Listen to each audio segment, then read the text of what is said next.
It's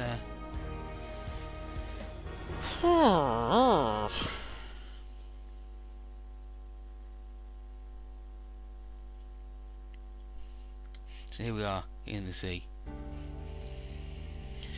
So Captain Fairlock, as it'll ask, and apparently Sidereal have been busy searching for something under the Forgotten Sea, and they've messed with the pirates a bit. They've left the Gargantua fleet alone because they're obviously just not a threat at all. That's the good news. The bad news is that their exploration has been harming the fish that they need to eat. So, and if this keeps up, the Gargantua fleet's going to starve, which is why the fleet recommend approaching Sidereal and surrendering, unfortunately. But we've shown up, and Geoffrey's going to help Fairlock get rid of Sidereal, not just because he needs his fish fingers, but to save the world.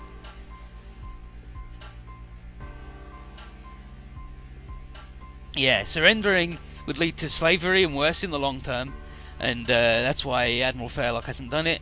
Yeah, he's rigid. He chides Rigid mildly for pining for the old days, and nothing in this or any world is unchanging. And that's why the right thing to do as a citizen of the world is accept change and move forward. And just like, well, easier said than done, mate. You weird old man. But Geoffrey's like, don't worry, we'll take out Sidereal. And Fairlock tells Captain Geoffrey to be careful of the whale squid. They've been showing up in unusual places, and they're sacred cow level bullshit in this fleet's residence. Yeah, because Captain Bird's like, look at him though. So don't touch the whale squids. Hey, it's Amy.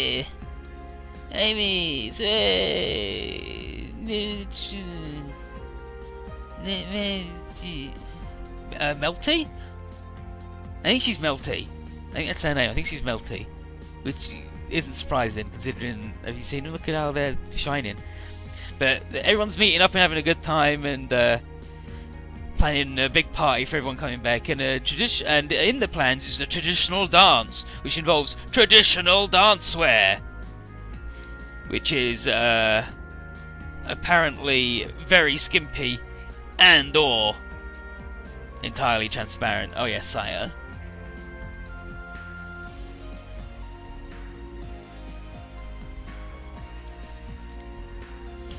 Pinion wants us to help him hunt for treasures deep in the sea, and Rand, Lauren, Crow, and Benkei don't want to help. So Rand because he's a repair guy, Lauren because the mountain cycle thing, Crow because he wants money, and Benkei because he works under the sea. Yeah, like, no, come on, Lauren.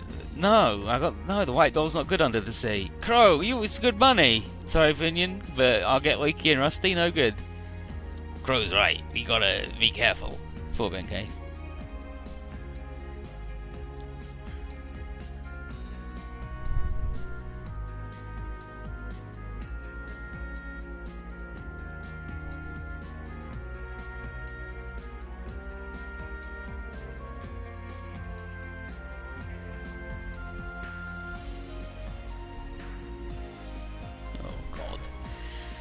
But okay, so Sire and Melty noticed that Chidri's not here apparently, but and Sasuke explains how they're split up. But right now, I think they're organising the dance, and Tifa's like, "Yeah, I'll join in. I'll get naked and see-through outfit." And Melty's like, "Hell yeah! I'm looking forward to some hella good hunks there."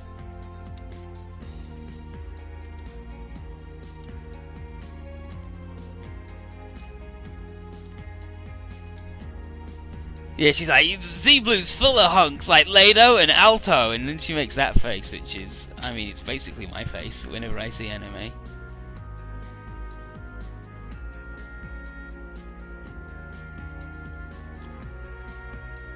But I gotta crop this other image first. If we put Shah in Basara's Valkyrie, would you be able to do songs 3 times faster? 100%. He's experted every guitar hero.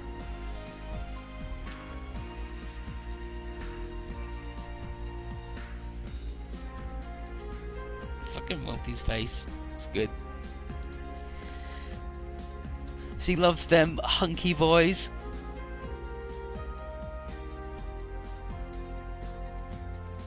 So yeah, Multi wants the hunky boys. It's like, yeah, Multi loves them.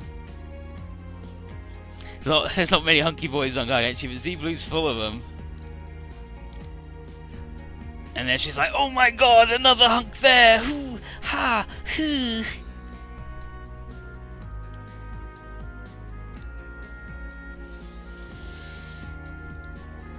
Yeah, now it's the Chidori thing. It's like, where is she? And Sasuke explains that they're currently separated, but he promises to bring her back to the Gargantua fleet.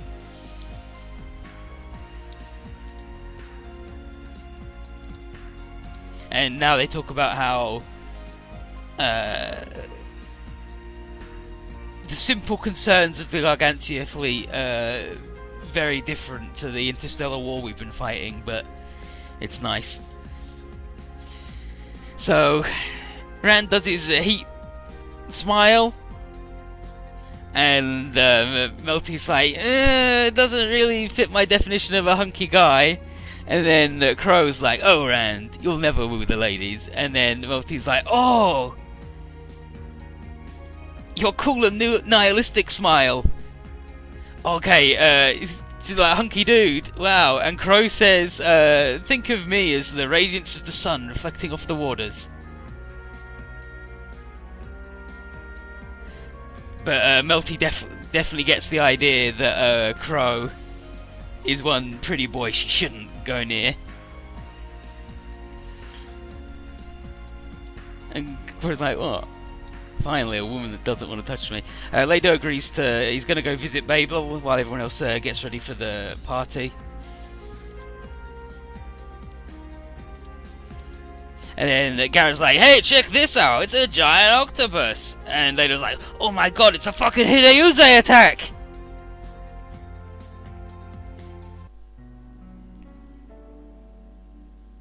But, I don't think it is. So Hibiki's just thinking about stillness of form and all that. He's doing his Jeet Kune Do and working out. He's like, this is helping. This is definitely helping. And then TT shows up. It's like, wow, nice skills. And he's like, what's that? And he's like, oh, it's Jeet Kune Do. Jeet Kune Do? Yeah, it's a martial art. Wow, pretty good at punching, huh? And he explains, he's like, are you from Gargantua? He's like, yeah, I'm TD. How you doing? And they have a little chat, and he mentions he came to Gargantua to help out, and he's part of the, like, he's here to volunteer. And Hibiki's like, damn, you're really easy to talk to. Brilliant, super comfortable. TD, you're cool. She isn't, by the way. She's shit.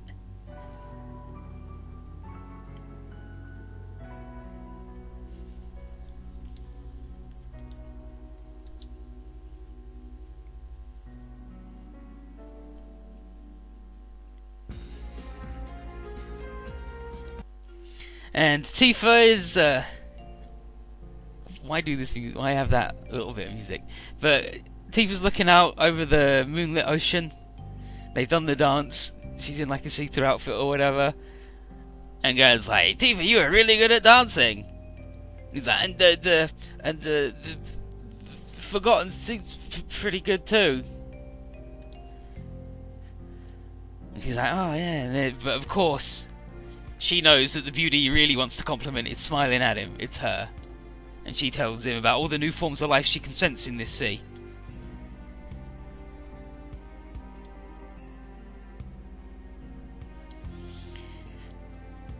And then he's like, this is it! This is my... Yeah, he's like, this is my chance! I'm gonna kiss Tifa! Here it comes! Oh! And she's like, no, wait. He's like, ugh!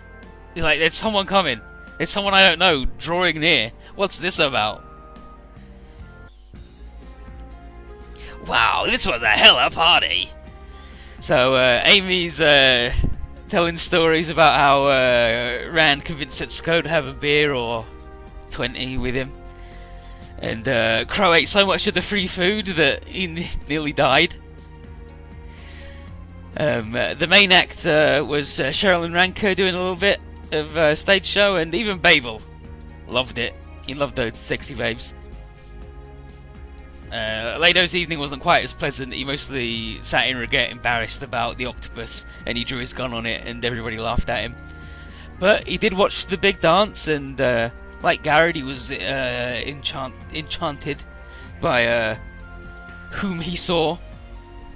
And he tells Amy that he wants to see more, and she agrees to dance for him. Ooh. Do it. Wiggle for the man. And then Chamber on his neck's like, enemies approaching! Enemies approaching! What the? Says, I am 99.97% certain it's the Hideyouse. And Lado's like, I ain't letting anyone lay a finger on nobody. Let's go, Chamber. Hideyouse.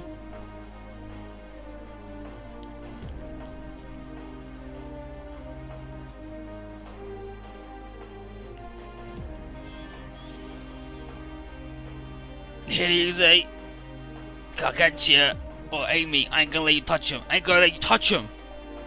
Only I'm gonna touch Amy.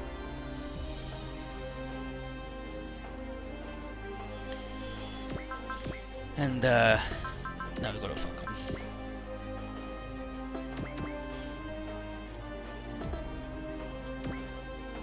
Wait a minute. That's not a Hideyouse. Chamber was 99.97% certain he was a Hideyouse, but that's a goddamn whale squid. If ever I've seen one, and I have.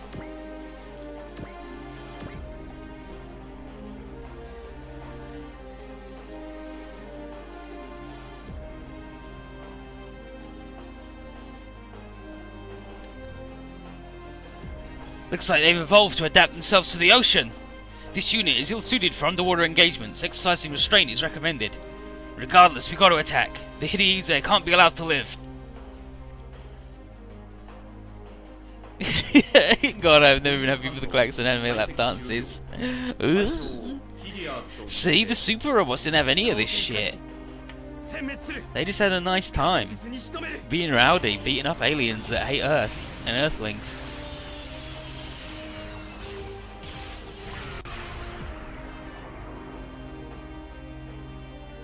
Yep.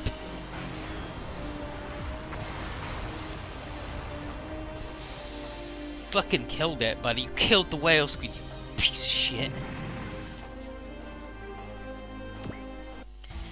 Enemy defeated, and Lado tells, analyze this new Earth type Hideyouse. Sure thing, let's do it. He's like, Hideyouse, you fucking guys. Jeffrey. Oh, Jeffrey mentioned something about whale squids.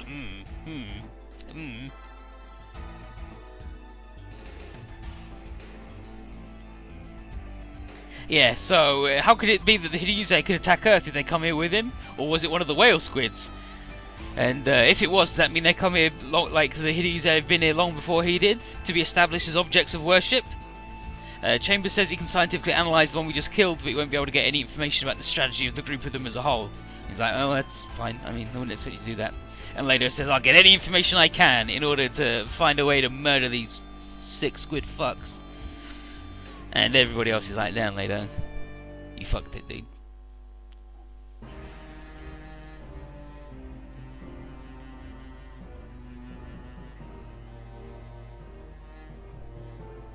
So,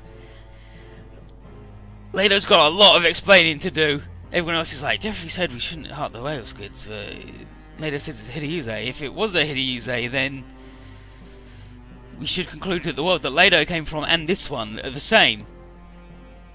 Lado said we should hunt down the Hideyouse next and annihilate them, which might not sit too well with the people who consider them like emissaries of God, right? But then again, Chambers confirmed that the whale squid is harmless when not provoked, but are the same species as the Hideyouse.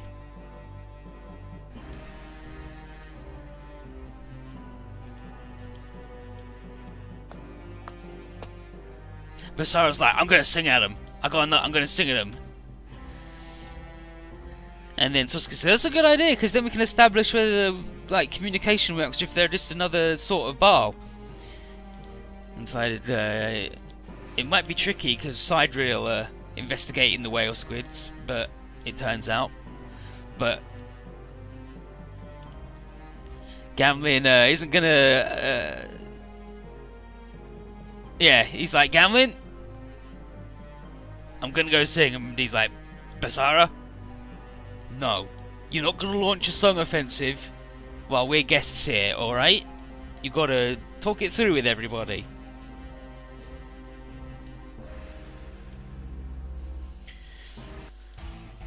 And so, we got Jeffrey's report, and the different fleet leaders of the fleet are going to start conferring right now. And basically, uproar is spreading throughout the fleet, fueled by the superstition inherent in all seafaring folk, as you'd expect.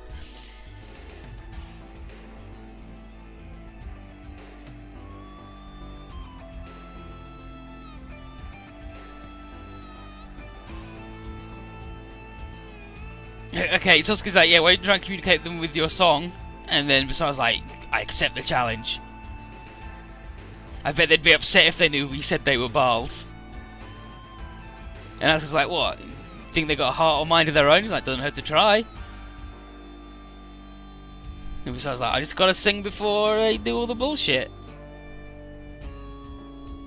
But yeah, the citizens of the Gargantua fleet are going all losing their shit. At least one of the leaders declares it's not important what happened in the past. What is important is to do next.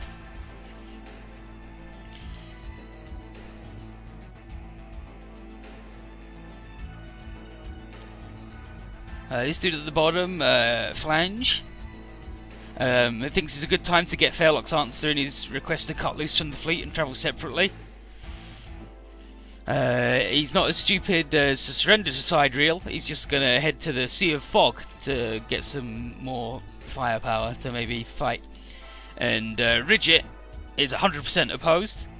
And so is Fairlock, who's in the middle of saying that no one's allowed to endanger the whole fleet. When suddenly he collapses from illness. He's dead. He died. Yep, he died.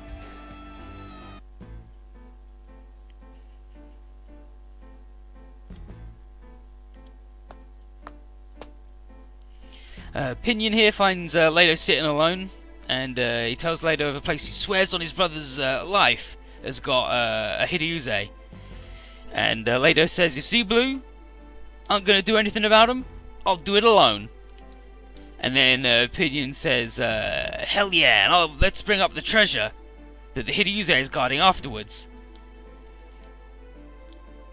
And he says that it's super valuable, both in terms of money and in terms of technology. It's old as heck. And Lado doesn't care at all about any of that.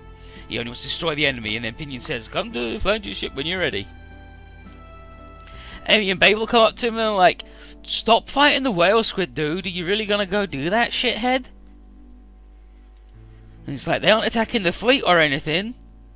And Lado just goes, yeah, because your fleet's technology is too primitive, so they're not, like, gonna destroy you yet. But that could change in an instant, and I'm gonna get them before they get us.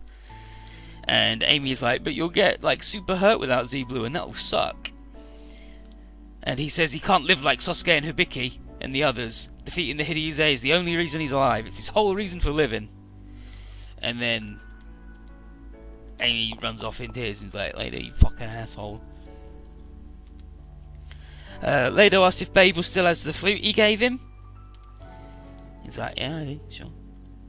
And he says that flute was made by a child much like him. And he says, in fact, it could be his own younger brother for all he knows. And he said, children who can't fight don't live long in the Federation on account of the Hideuse controlling the everywhere where humans can live. Hideuse expand their territory, and when they do, Babel won't be alive, he'll be dead. And Lado desperately wants to spare Amy the pain of that separation. And Babel, seeing that Lado won't be dissuaded, tells him that he's only borrowing this flute, and he better come back so he can give it back to him.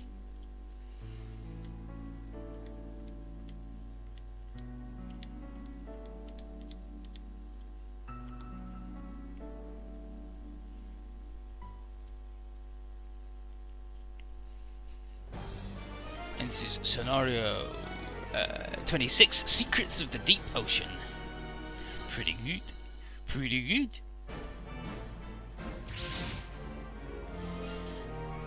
So Lados head out into the deep waters where even the light bugs are starting to disappear.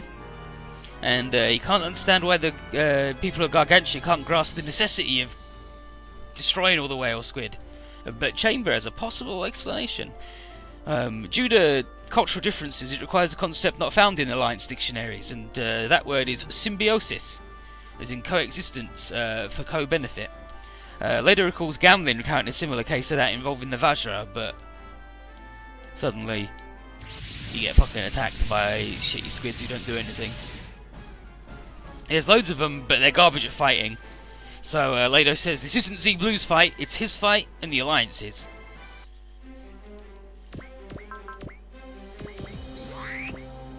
And we are under the sea, unfortunately.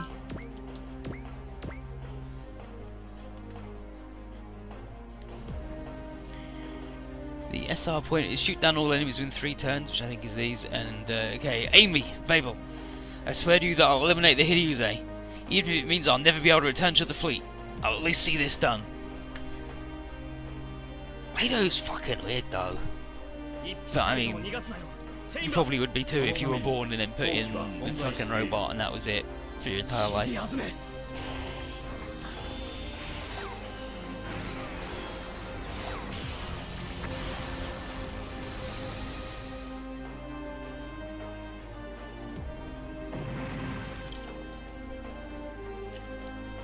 His friend said so, he's Ahab. He's sort of Ahab, but racist.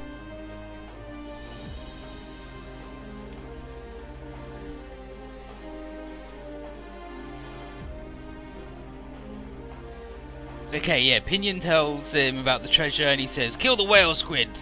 They're gonna defend their nest, and then they show up and they're just like, I'm gonna fucking kill them. Gonna kill them all! There's 20 to 1, but we're way better than them.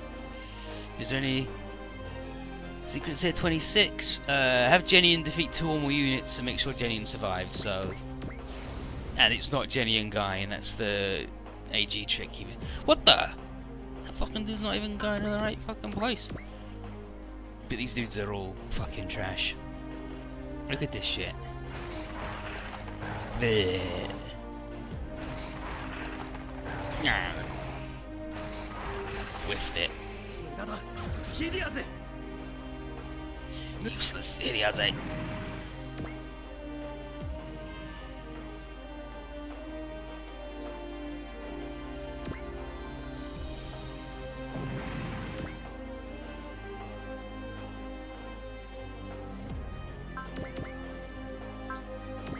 Do the 15 damage. Goddamn mutants. I can't believe this dude fucking ran off on me. What a shithead. Ugh. I gotta get to like...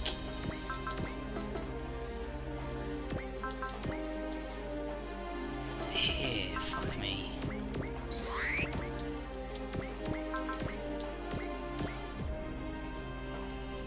There was probably like a perfect spot to go.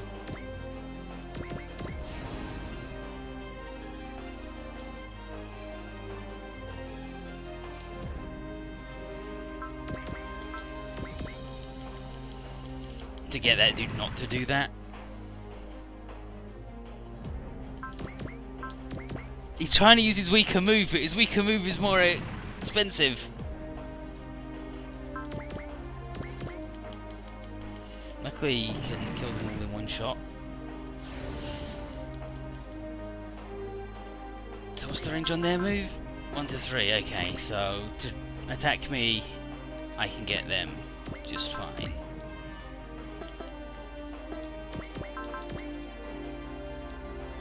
Okay then, so these guys should all be got, and that should be the SR point then. And I think the treasure Pinion finds is like a beam rifle.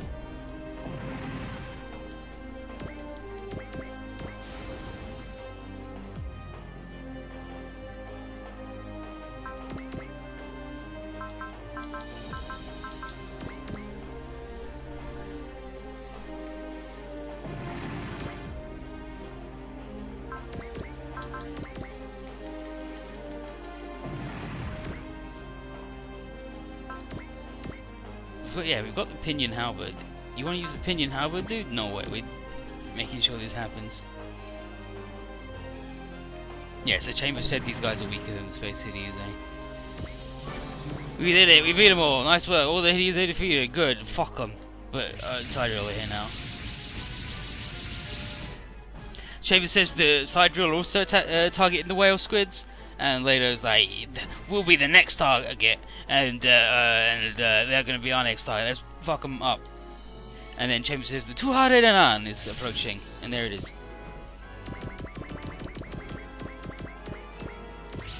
Now we've got a fucking plane under the sea, and it sucks.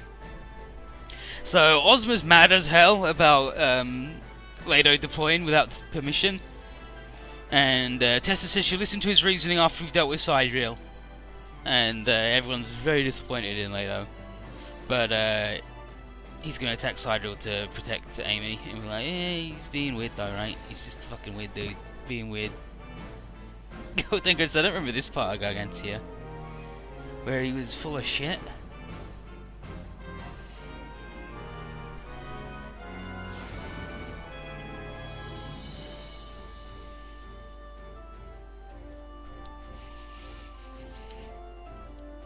Well, luckily, Gunbuster sucks in the sea, but is incredibly strong anyway. So, we'll hoot and holler and try again, and we'll do the intern program.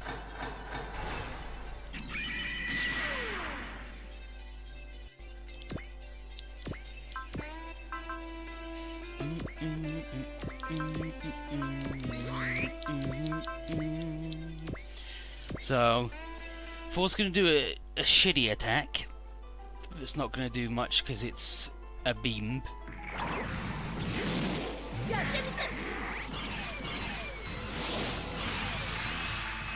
Beams, good in space, shitty in the sea.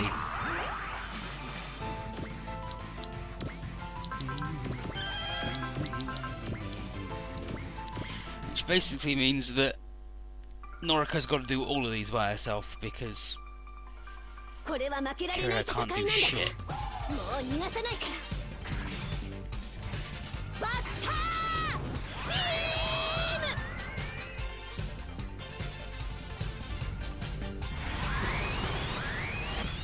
Oh, yeah, that'll do it.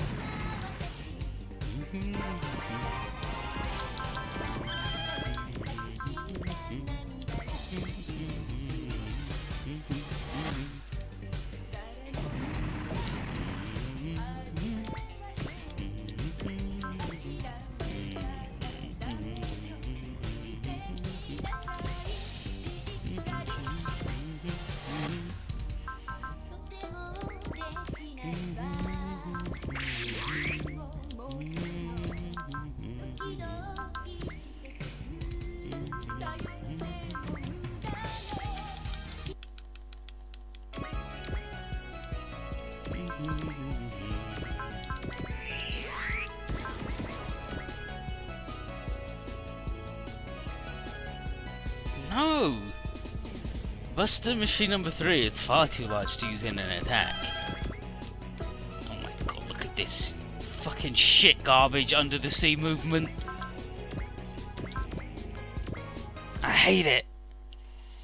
I mean, some people throw planets in their attacks, but Buster Machine 3 is one of a kind. We do make another one, we make a small Buster Machine 3. It's still fucking massive, but we do make another one later on. Okay, so he does 3,000 damage.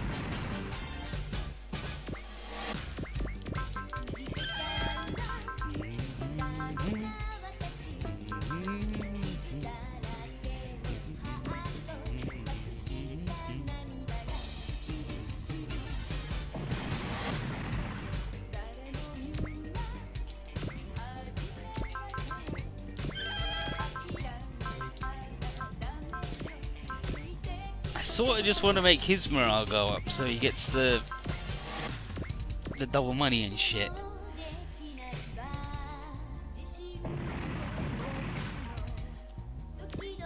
but he sucks.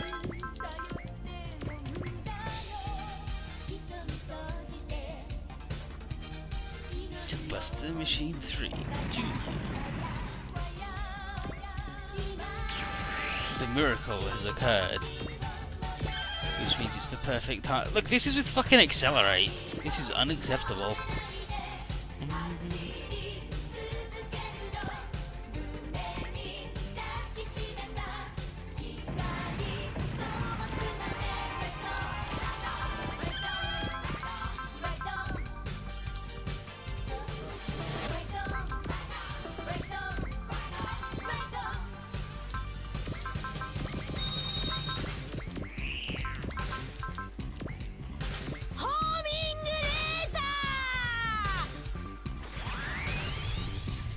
Beautiful.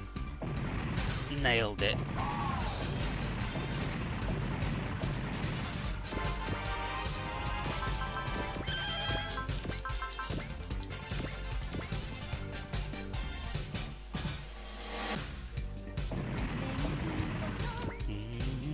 Oh yeah, the violence and stuff. Good. Nailed it.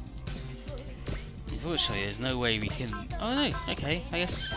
Oh no, it's gonna be just that, right?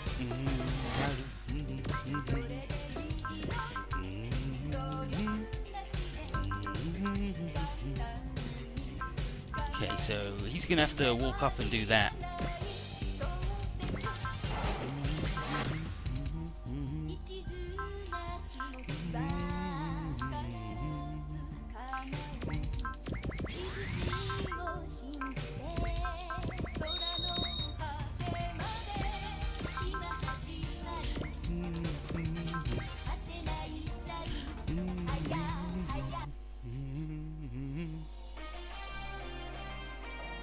Don't fuck it, Kira.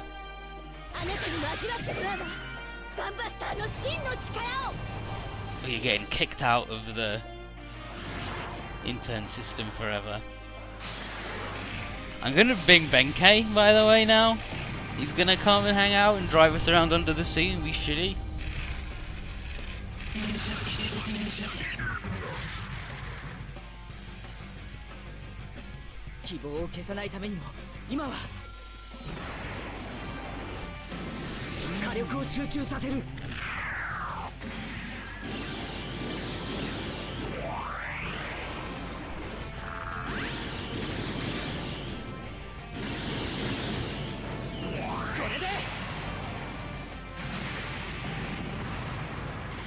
He fucked it. He fucked it. He's shitty.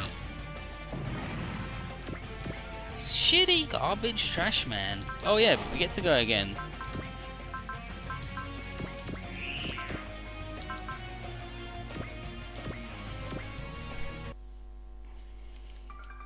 So this was a stage that had 3 combat maps, but like nothing fucking happened.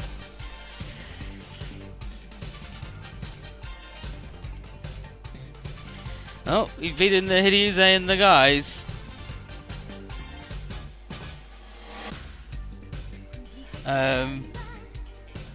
Beat those guys. It's like, I guess I won't cause any more trouble. And later, it's like, come on back later. And it's like, no, I'm still doing my mission. It's like, what? It's like, he just really hates the Hideuse. And Tessa says, nobody on this team has the right to force Slater to do anything other than his mission.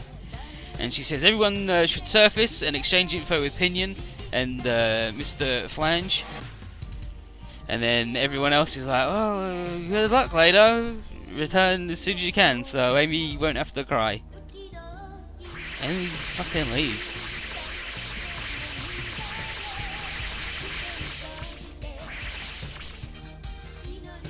Let's go, Chamber.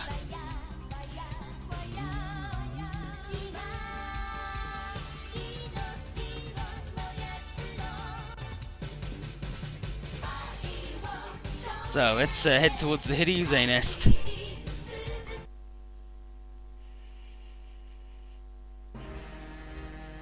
And they wipe out loads of nerds. All the Hideuse guard in the nest are way weaker than expected. Chamber says they probably atrophied for lack of a real enemy.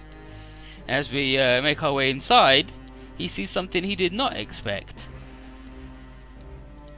Come on, show us a fucking picture of it.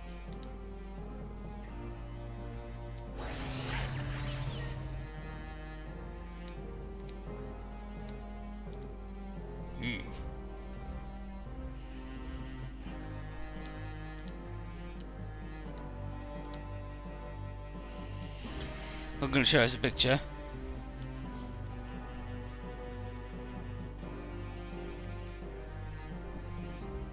But yeah, like Carlton Crow says, in the nest, Lado finds a baby Hideyuze, and it looks mostly like a little human. And we find some data that we're still able to retrieve, and Chamber accesses the data banks of this computer, like their nest is this big science or anything. The Ice Age came after Shah Razmal dropped Axis on Earth. A group called Evolvers were humans who genetically modified themselves so they could adapt to space, which are the Hideyuze. And the Chrono Conservatives were against these Evolvers using their tech to advance themselves. And Lado is like, this is fucking crazy that they're once human. And then Chamber says that, well, there wasn't proof that this info is actually legit, though. And he says there's several differences from the data stored in the Galactic Alliance databanks. And Lado's like, I don't know what to believe. I don't know what to believe. He's like, I'm a pilot. I just pilot the thing. Why is this so hard?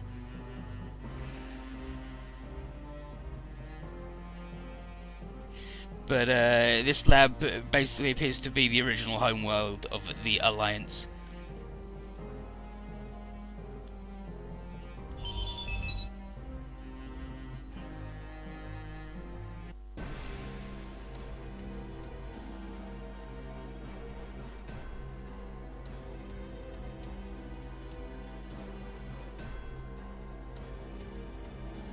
Okay, yeah. Okay, so here's the info. This is the thing. Like, a lady here is talking about.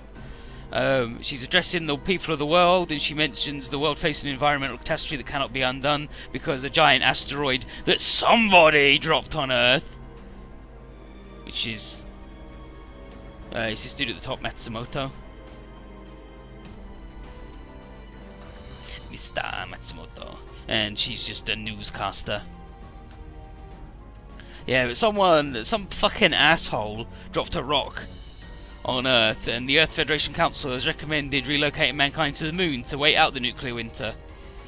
But Matsumoto's group, the Evolvers, want to accelerate the clock of recovery through science by changing everybody. And he says to everybody that have been resisting their work of modifying their bodies to be able to live in space and not fucking die. He says about Chrono. He says there's a shadowy group lurking in the annals of history that have been staging this resistance part of a long-term program of manipulating mankind's destiny. And he says his scientists haven't done the best job of assuaging people's fears, but scientific progress has been accompanied by religious, social, and even moral change.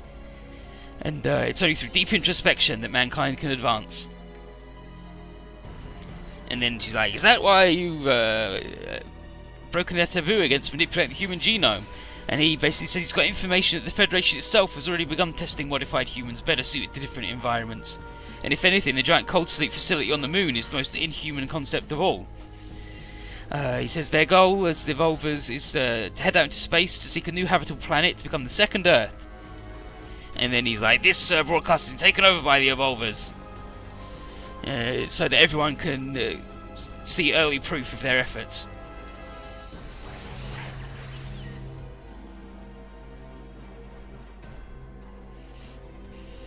There you go. Look, there's the little thing. Look, it looks like a people, right?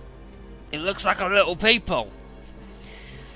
Since seeking a compatible planet will take tens or hundreds of years at the earliest, not to mention traversing literally astronomical distances, with the little cybernetics, the little biology, and a little scientific know-how, they come up with just a thing.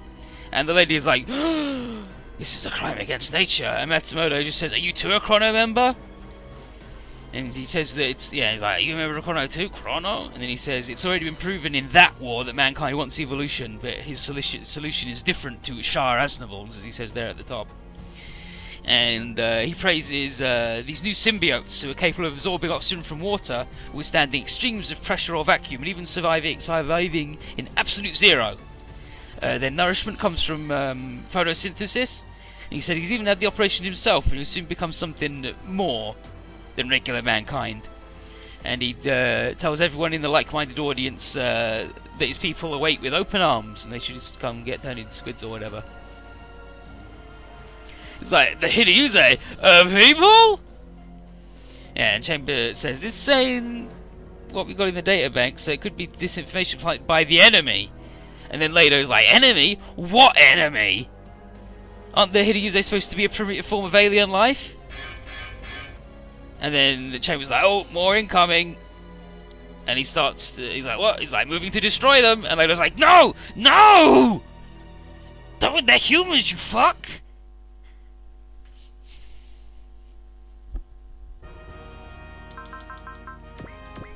Then we'll get to the Z Trader. And then in the Z Trader is Amy. There, Lady Amy. Lado-sama will have a hard time coping if you're so gloomy. But you came along because you're so worried, right? Well, yeah. I do understand your feelings, however, Lado-sama has lived a different life than the people around you. I know you have your reasons, but understand that he does as well. You saying that there isn't a right answer? Precisely. In a multi-world like ours, you have to deal with differences. After travelling with us, I'm sure you've experienced loads of new things. Some perhaps you couldn't accept. Am I correct? Yeah. What you're feeling now is the same thing. Alright, AG. I'll think about what to do when Lado gets back. Thanks. No problem. After all, I'd be disappointed if my fellow robo-buddy Chamber leaves. And so, we'll do the ace pilot ceremony another time. And now that Amy-sama has shown some smiles, let's begin our business! I'll be waiting, Lado. I'll be waiting, Lado! And, like, the booster's cool, but I don't want it. We didn't even get any cakes or nothing, because